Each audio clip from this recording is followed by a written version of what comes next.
So, what exactly is a Doctor of Business Administration?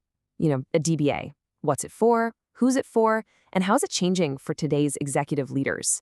In this explainer, we're going to unpack all of that. And we'll be using the ACLAS program as a kind of case study to see how it's being built for the pros at the top of their game.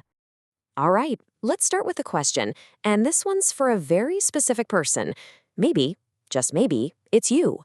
You're a senior executive, an entrepreneur, a leader who's already hit that peak. You've proven yourself time and time again. So, what's the next mountain to climb? What comes after all that success? Well, for a lot of these seasoned leaders, the answer is this strange kind of plateau. And it's not because they've lost their ambition, not at all. It's because the problems they have to solve at the very top have completely changed. And this really gets to the heart of the matter. When you're in the C-suite, the problems you face aren't about tweaking a department or making one process a little better. The challenges are systemic. They involve the entire company, its place in the market, its entire future. And that requires a totally new way of thinking that goes way beyond traditional management skills. Okay, so if the old playbook isn't going to cut it, what will? Well, that brings us right to the purpose of a modern Doctor of Business Administration. It's designed to be the tool for that next level of strategic thinking. Let's be super clear on what a DBA is. Sure, it's the highest academic degree in business, but its real focus isn't just about becoming a slightly better manager. The key thing here is that it's designed to equip leaders to generate brand new, enterprise-level solutions and to think using elite strategic frameworks. Now, check out this comparison because it really makes things clear. An MBA is fantastic for applying existing knowledge and managing within the systems you already have. A DBA, on the other hand, is all about generating new knowledge to create systemic change. It's a huge shift from just being an expert in one function to becoming a true enterprise-level leader. So how do you actually build a leader who can think like this? Well, if we look at the ACLAS program, its curriculum is built on this really comprehensive framework. Let's take a look at the toolkit it provides, which they call the Pillars of Knowledge. And it all comes down to this number, 14. We're talking about 14 distinct but totally interconnected pillars of knowledge. Now, this isn't just some random list of classes. It's a very carefully engineered curriculum designed to build what the program calls an unbreakable foundation for leadership. All right, so those 14 pillars, they're grouped into 4 big areas of mastery. Let's kick things off with the first one, basically the nuts and bolts of the business itself. This is all about strategy and operations. How a company competes, how it executes, and how it wins on a global stage. So you're talking about mastering core strategy, really getting the dynamics of international business, and wrapping your head around the new economics of the internet.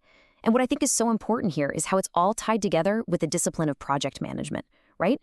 Turning that big picture strategy into something real, something that actually gets done. Next up, Pillar 2.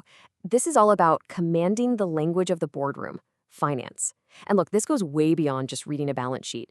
This is about gaining total control over the financial health and strategic risks of the whole enterprise. So yeah, you're going to go deep on finance and accounting. But the real game changer here is how risk management is woven into everything. It's about teaching leaders to see both sides of the coin, not just the shiny opportunities for growth, but also how to build a company that's tough enough to take a punch and withstand shocks. Pillar 3. This one recognizes a simple truth. A company is its people. This is all about the human side of leadership. How do you inspire your teams? How do you manage your talent? And how do you steer this massive ship through really big, and let's be honest, often difficult changes? So you see how it all connects, right? You've got high-level leadership, strategic HR, the actual mechanics of change management, and then the foundational communication skills that make it all work. And the final pillar, this one is all about looking outward. It's about how your organization shows up in the world. And we're not just talking about a clever ad campaign. We're talking about the strategy you use to define and then ultimately dominate your entire industry. This is where it all comes together. All that internal work gets projected out into the market. You learn to see marketing not as just some department down the hall, but as a C-suite level strategic weapon. It's really the final piece of the puzzle. Learning how to own your company's story and shape the entire conversation in your industry. Okay, so this curriculum is clearly a beast. It's comprehensive. But how on earth does a C-suite executive, someone with basically zero free time, actually do this? And that brings us to the program structure, which is pretty innovative.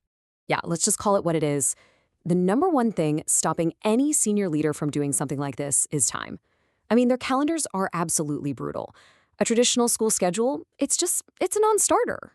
So the solution here is a complete break from tradition. It's 100% self-paced. What does that actually mean? It means no mandatory login times, no group projects with impossible deadlines, no fixed exam dates. The whole thing is built to fit around your career, not force you to fit your career around it. And here's how that actually works. It's a really simple but powerful loop. First, you master the material on your own schedule. Second, you and only you decide when you're ready, and then you initiate your exam. And third, you demonstrate your mastery. You pass and you move on. See, the control is completely 100% in your hands.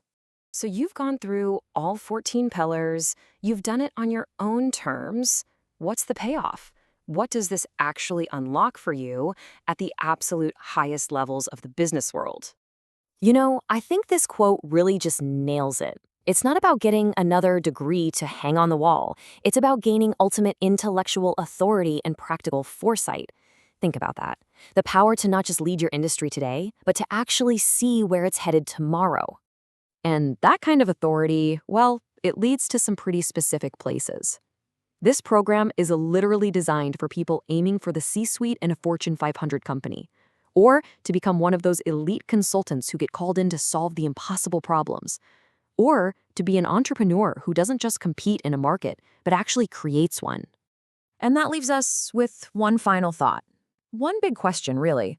For all the leaders watching this, a program like this is asking you to think bigger. The question isn't just about what you're going to learn, it's about what you're going to do with it. It's not about managing the game anymore, it's about changing it. So the only real question left is, what industry will you redefine?